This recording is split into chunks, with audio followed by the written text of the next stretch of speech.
Hey everyone, well, about a month or two ago you guys watched me stud this bike.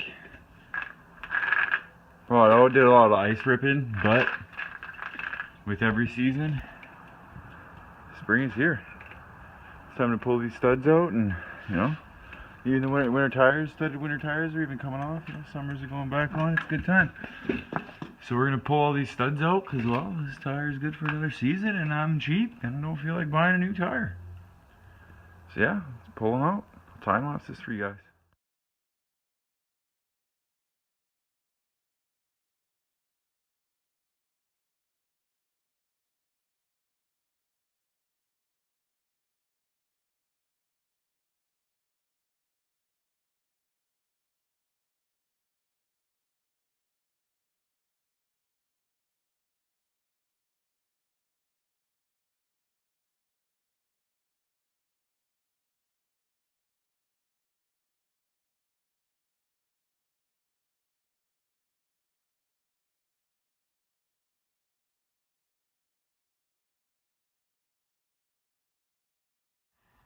And well, that's it, they're all out.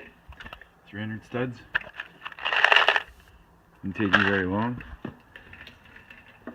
Doesn't really affect your tire too much, you're left with a little hole, but it doesn't really do anything. More traction. That's about it. It's stud removal. Screw in pretty quick and easy. Just like that. Can't say anymore. Don't forget to go to Liberty Moto. Use my code INSTA15, save 15%. And I gotta swap that back tire. Ugh. That thing's sharp. It sucks to change.